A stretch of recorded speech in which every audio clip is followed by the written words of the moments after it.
오늘 여기 성경에 보면은 소금, 빛, 굉장히 은유적인 표현이 나옵니다. 한편으로는 고상해 보이기도 하죠. 그래서 그리스도인들은 이 표현을 좋아합니다. 소금과 빛. 그리고 소금과 빛된 삶이라는 말을 사용하면서 우리들이 뭔가 좀 남다른 격식 있고 고양된 삶을 사는 것처럼 생각하는 그런 경향이 있습니다. 그런 점에서 우리는 이 소금과 빛에 대한 환상, 그것으로부터 벗어날 필요가 있습니다. 굉장히 현실적인 문제거든요.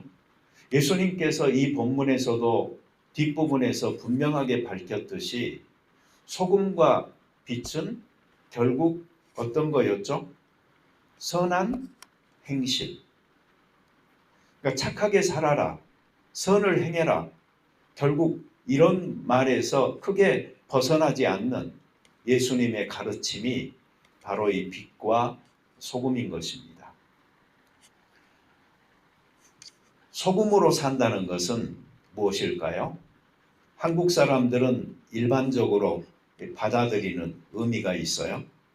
그리고 성경적인 의미도 있습니다. 이 두 가지에 대해서 별도로 말씀을 드려보겠습니다. 한국 사람들은 소금이라는 말을 듣잖아요. 특별히 기독교적 배경이 없는 사람이라면 소금처럼 살아라 그러면 아, 그거 짜게 사는 것이네, 이렇게 생각할지도 모르겠습니다. 서울 깍쟁이라는 말이 있죠. 이 말은 좀 사람이 그 이지고잉이 아니고 좀 까다롭거나 이 짠돌이, 짠순이 노릇을 할 때 쓰는 말입니다. 근데 왜 서울이라는 말이 거기 붙었을까 생각해 보면은 이 지방 사람들은요 좀 후덕하잖아요. 우리나라 그 문화에 덤이라는 것이 있어서 뭔가 좀 여유 넘치게 이렇게 퍼주고 사는 이런 풍습이 있는데, 이런 사람들 입장에서 서울 사람을 봤을 때 뭔가 철저하게 계산하려고 하고 따지고 하는 경향이 아마 보였던 것 같아요. 그래서 서울 사람들을 보면서 이 서울 깍쟁이라는 말이 생긴 거 아닐까, 이런 생각이 듭니다. 그래도 이 정도는 굉장히 귀엽잖아요. 그런데 만약에 누군가를 구두쇠, 자린고비, 수존노 이렇게 지칭한다면 이건 굉장히 심각해지죠. 어떤 단어를 선택하느냐에 따라서 그 정도가 달라지거든요. 그래서 듣는 사람 표정도 변하다가 아마 화를 내게 될지도 모르겠습니다. 우리 이런 말은 좀 듣지 않고 살았으면 좋겠고, 또 전략해서 살고 살림 잘하는 것과는 좀 다른 의미인 이런 형태의 삶으로 우리가 지칭되지 않도록 했으면 좋겠어요. 제가 어렸을 때 어른들 그리고 학교에 가도 선생님들이 자주 들려줬던 이야기가 있습니다. 자린고비 이야기. 근데 이 자린고비 이야기는 한국의 대표적인 구두쇠 설화, 그래서 전국 어디에나 퍼져 있다고 합니다. 근데 충청북도 충주 지방의 그 자린고비 이야기가 많이 알려졌다고 하는데, 충청도 사람이 좀 짠가요? 전 그건 잘 모르겠어요. 난 충청도 사람을 제가 만난 적도 그렇게 많지 않은 것 같아요. 이 자린고비 영감은 지독하게 구두쇠였다고 하죠. 며느리에게 그 장 간장 말하죠. 또는 종이나 생선, 우리가 일상에서 쓰는 그 모든 것들을 아끼도록 시킵니다. 예를 들면은 제사에 쓸 종이를 아끼기 위해서 그걸 한 번 쓰고 버리면 안 되니까 기름에 절여뒀다가 여러 번 사용하도록 했고요. 파리가 장독에 앉았다가 날아가잖아요. 그러면 그 파리 다리에 묻은 장이 아깝다고 파리를 쫓아가기도 했다고 합니다. 얼마나 피곤하겠어요. 이 자반고등어 이야기도 유명하잖아요. 자반고등어, 이 생선을 천장에다가 매달아 놓고요. 밥 먹을 때마다 한 번씩 쳐다보게 했다고 하잖아요. 근데 자기 아들이 한 번 쳐다봐야 되는데 두 번 쳐다보니까, 야, 너 그렇게 두 번 쳐다보다가 물을 얼마나 많이 마시려고 그러냐 하면서 혼냈다고 하는 이야기조차 있을 정도입니다. 어려울 때 나와 내 가족을 위해서 나는 산다, 이런 철학을 가지고 사는 사람들 옳지요. 자연스럽습니다. 그런데 한번 가만히 생각해 보면 가족이라는 것은요, 다른 말로 하면은 약간 확장된 나일 뿐입니다. 마치 남을 위해서 사는 것처럼 이야기하는 말이 가족을 위해서 산다라는 말이지만, 그만큼 여전히 그 사람의 그 삶의 영향력 또 책임은 자기 주변에 이기적으로 한정되어져 있다 하는 것을 보여주는 겁니다.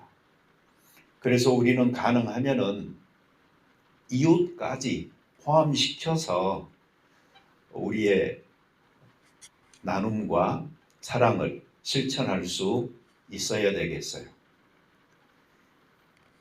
이웃은 옛날에는요, 내 집 근처잖아요. 마을이고 동네잖아요. 그런데 여기 호주처럼 다양한 민족이 여러 나라에서 모여서 사는 곳이 되어 보니까 오히려 이 사는 거리는 멀리 떨어져 있더라도 자주 만나고 또 함께 대화하는 친구들이 진정한 이웃이다 하는 것을 느낄 때가 있습니다. 나와 가족 그리고 친구들까지 사랑하실 수 있게 되기를 바랍니다. 지난 목요일 날에 6명 점심을 마치 권사님께서 사는 것 같았는데 장로님 거 카드 달라고 그래서 사시더라고요. 그래요? 저는 그때 음료수도 안 사고 가만히 앉아 있었습니다. 제 돈은 굳었는데 마음은 영 불편하더라고요. 저처럼 살지 마십시오. 이 이탈리아어로 브라치노 꼬르토라는 말이 있다고 합니다.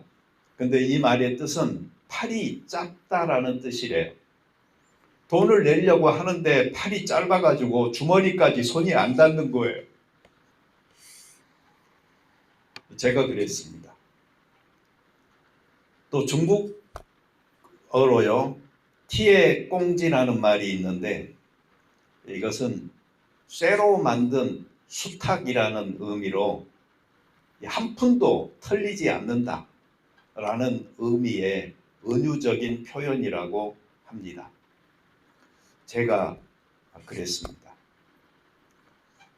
호주에서 제가 어떤 집들에 보면은 이 쇠로 된 그 진짜 그 수탉을 바람 그 풍향계처럼 만들어 가지고 이렇게 세우는 집들을 내가 많이 봤거든요. 근데 이 말을 제가 듣고 보니까 이게 호주 문화인지 중국 문화인지 모르겠다라는 생각조차 들더라고요. 그 암탉에 비해서 수탉이 얼마나 좀 기세도 당당하고 그 뺀질뺀질하고 그러다 보니까 아마 이 쇠로 만든 수탉이다라는 말이 한 푼도 틀리지 않는 그 의미가 된다라고 생각도 들어요. 이 자린고비 이야기는 단순하게 웃음과 풍자로 비판하는 데서 그치지 않고요. 근검 전략, 미덕, 또 교훈들을 담고 있습니다. 그래서 일부 전승에서는 이 자린고비가 이렇게 해서 평생 모은 재산을 나중에 선행에 썼다. 또 가난한 이웃을 도왔다. 이렇게 긍정적인 변화하는 모습으로 그려지기도 합니다. 며칠 전에 TV를 보다가 갑자기 정읍 칠보면이라는 말이 들리는 거예요. 제 아내 고향입니다. 저보다는 아내가 반색을 하면서 TV에서 무슨 이야기가 나오나 이렇게 집중을 하더라고요. 근데 장학금 4천만 원을 정읍 시민 장학재단에 누가 기탁했다고 하는데 그 사연이 좀 놀라웠어요. 첫째로 그분이 이렇게 말하는 거예요. 내가 태어나고 자란 정읍이 늘 마음속에 있습니다. 고향 후배들이 꿈을 잃지 않고 나아가길 바라는 마음으로 기탁하게 됐습니다. 나보다 더 어려운 이웃을 위해 써 주시기 바랍니다. 둘째로요. 이분이 그게 처음이 아니었고 2021년부터 그 누적한 기부금이 2억 4천만 원 이르렀다는 겁니다. 셋째로 놀라웠던 점은 그분이 평생 폐지나 깡통을 주워 모은 재산이라는 것입니다. 자기는 실제로는 울산에 사는데 자기가 태어나고 자란 고향 정읍이 늘 마음에 있어서 길거리에서 폐지 줍고 깡통 모아 기증한 금액이 제 현재 재산의 몇 배나 되더라고요. 저도 이제라도 열심히 살아야겠다는 생각이 저절로 들더라고요.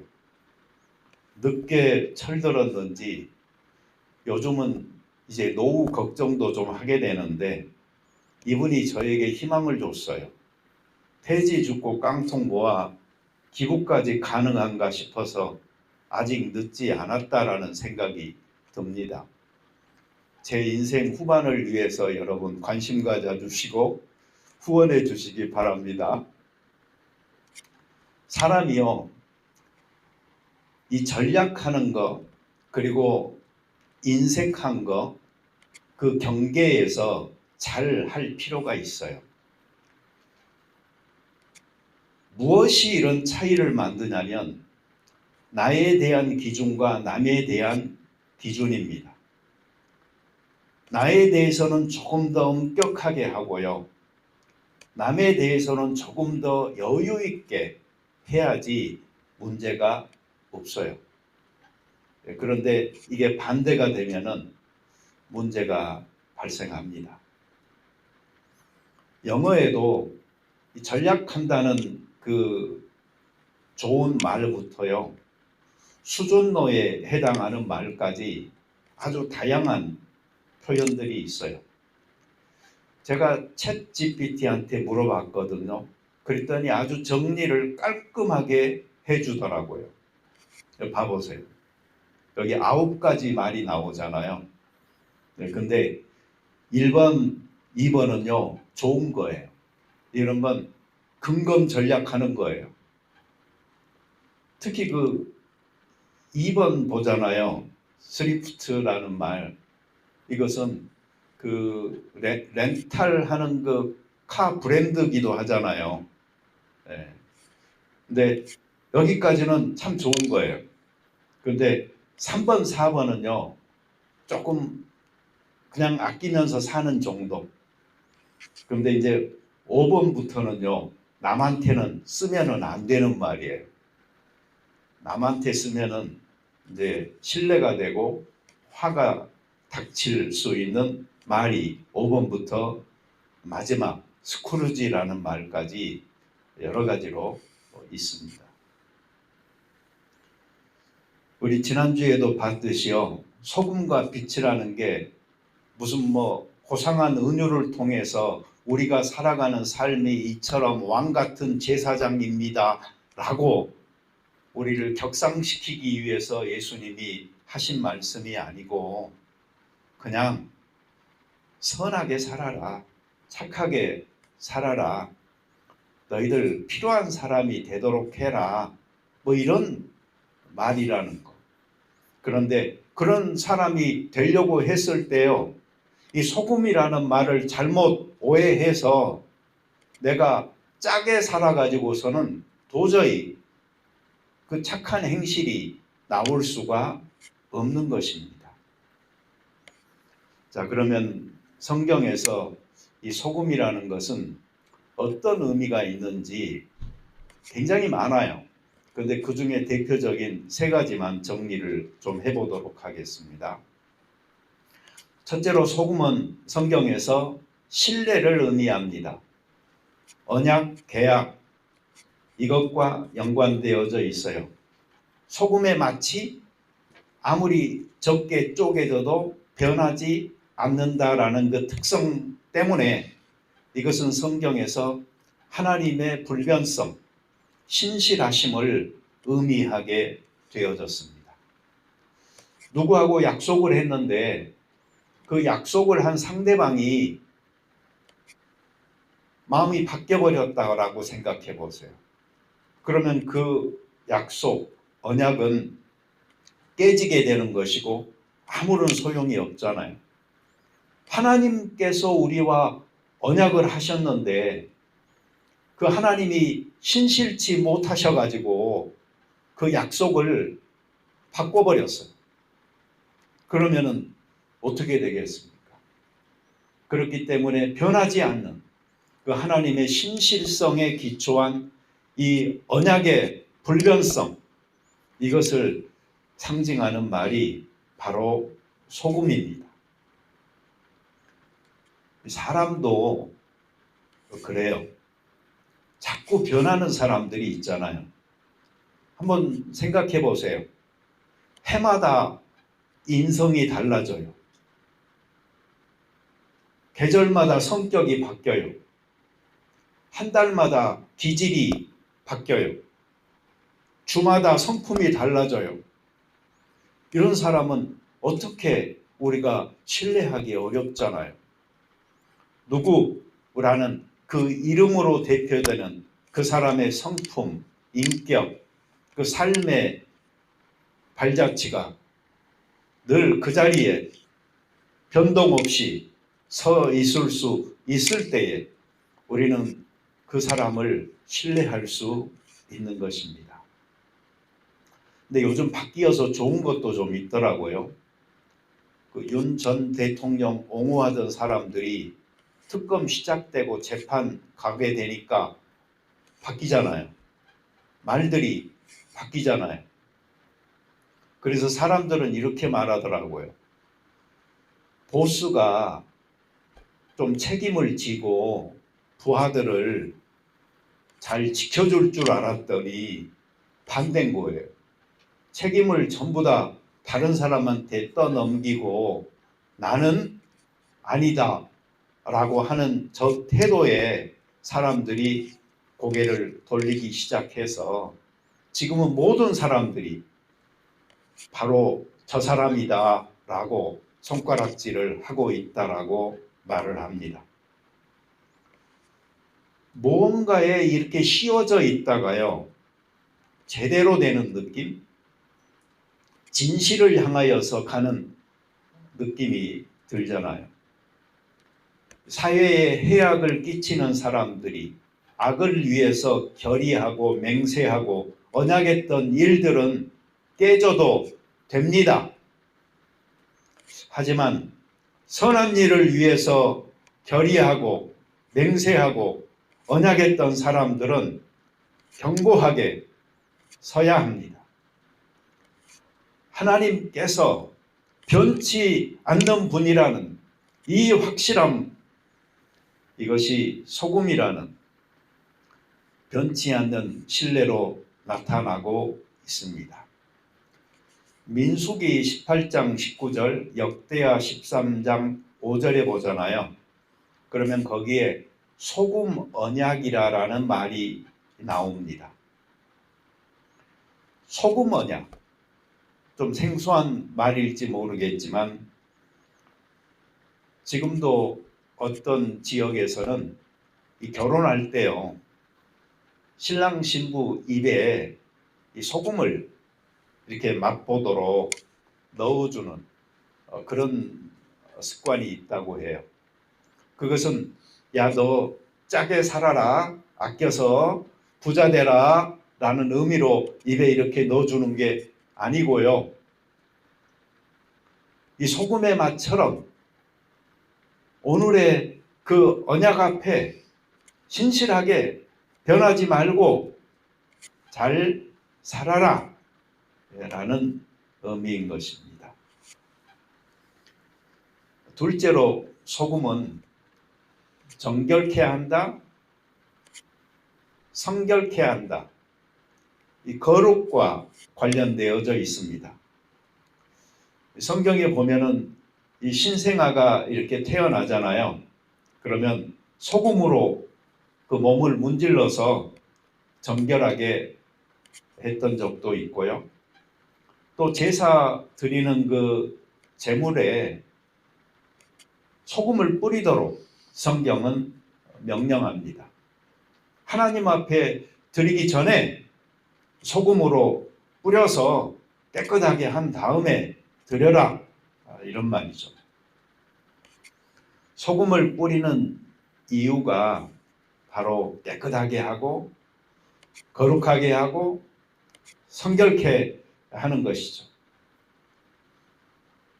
사람이 깨끗하게 하려면 자주 씻는 게 중요하죠. 성경에 보면은 세례라는 것도요, 씻는다는 의미가 있어요. 근데 치장하기 위해서 뭐 자주 씻어라 이런 의미라기보다는 예수 그리스도의 그 공로, 그 피로 씻음 받을 때만이 우리의 모든 죄가 사해집니다. 그래서 십자가의 핏부림을 받아야 됩니다 하는 신약 성경의 복음의 메시지로 연결되어지기도 합니다. 그래서 우리는 구별된 삶으로 하나님 앞에 우리의 신실함을 증명할 필요가 있습니다. 왜? 하나님께서는 절대로 안 변하는 분이거든요. 자신의 약속은 반드시 지키는 분이거든요. 그러니 우리 편에서만 변하지 않는다면 그 약속은 지켜지는 것입니다. 우리가 하나님 앞에서 구별된 삶을 살아야 될 이유이기도 합니다. 세 번째로 이 소금은 우정, 화합, 화목과 관련되어져 있습니다. 요즘은 좀 친하고 뭐 이런 사람들끼리 식사를 이렇게 자주 하게 되잖아요. 근데 고대에는 빵을 먹게 되니까 이 빵을 소금과 함께 나누는 것, 이것이 바로 우정과 화해의 표시였어요. 그래서 마가복음 9장 50절에도요. 너희 속에 소금을 두고 서로 화목하라 라는 말이 나오는 겁니다.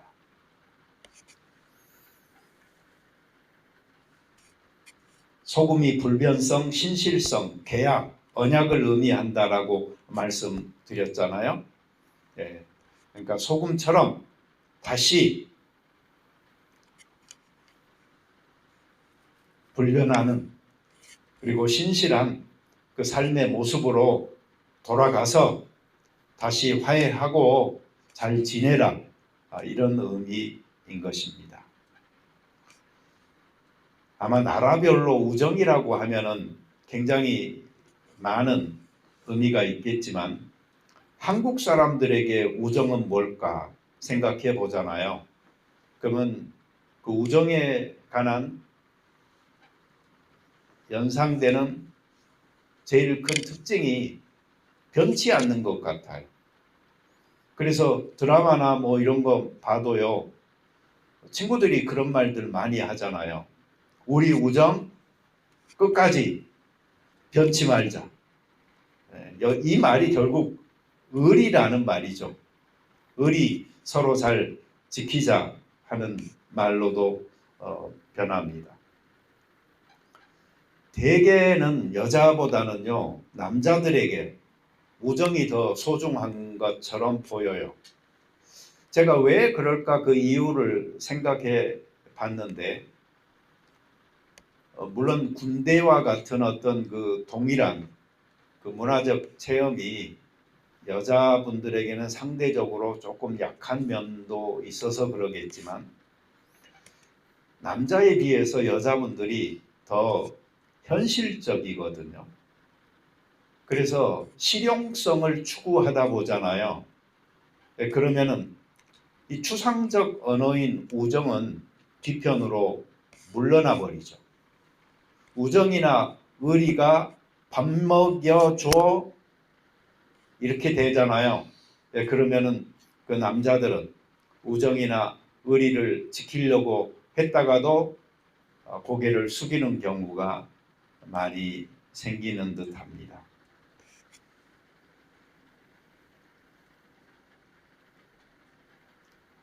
이 소금이 그 짠맛을 갖고 있잖아요. 그런데 이 짠맛의 염화나트륨, 물에 녹아서 나트륨 이온이 우리의 미각세포를 자극할 때 이게 느껴지는 건데, 이런 생각이 들어요. 소금이 아무리 짜다고 할지라도요, 그 소금을 소금으로 짠맛으로 느끼는 그 미각이 죽어 있다면 그 짠맛은 느껴지지 않을 수도 있겠다 하는 생각이 들더라고요.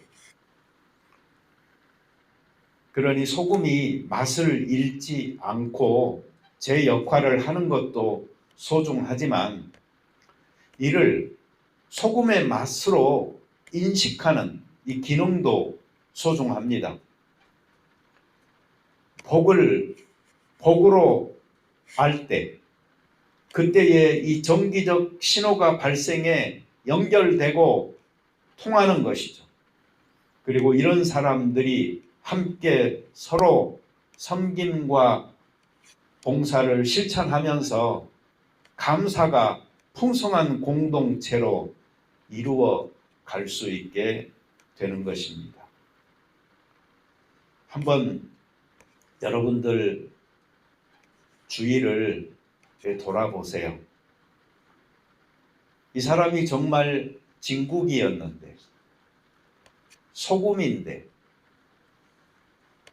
소금의 그 가치를, 그 철학을, 그 삶을 보여주고 살아가는 사람인데, 혹 우리가 그 소금을 느끼는 맛을 모르는 감각이 죽은 사람이었다면 그것을 발견하지 못했을 수도 있거든요.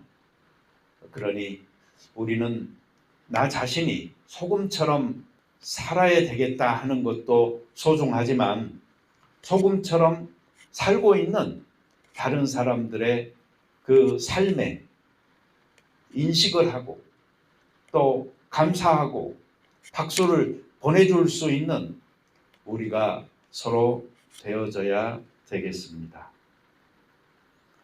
저는 오늘 본문에서 크리스찬으로서 우리가 가장 심각하게 받아들여야 될 부분이 있다면 무엇일까 생각을 해왔는데요. 그것은 소금이 만일 그 맛을 잃으면 이라라는 부분입니다. 언제 이런 일이 일어날까요? 크리스찬이 크리스찬다움을 상실할 때, 그때가 바로 소금의 맛을 잃어버릴 때입니다. 저는 여러분들에게 도전하고 싶습니다. 소금으로 짜게 사시겠습니까? 그래서 소태가 되어서 하나님을 욕먹게 하시겠습니까? 아니면 소금으로 산다는 것이 소금의 맛을 잃지 않고 소금 본연의 기능에 충실하게 살아가는 것이다, 이렇게 이해를 하고 끊임없이 선한 행실을 행함으로 이 선한 행실을 보는 다른 사람들이 하나님께 영광을 돌리도록 하시겠습니까? 어느 유튜브 영상 밑에 달린 댓글이 하나 있더라고요. 좋은 글이라서 제가 가져와 봤어요. 영어 글이었는데 번역해 보면 이렇습니다. 일주일 동안 예수님이 말씀하신 대로 살려고 노력해 보세요. 특히 자신의 생각에 주의를 기울이세요. 당신은 당신이 얼마나 깨지고 불완전하다는 것을 깨닫게 될 것입니다.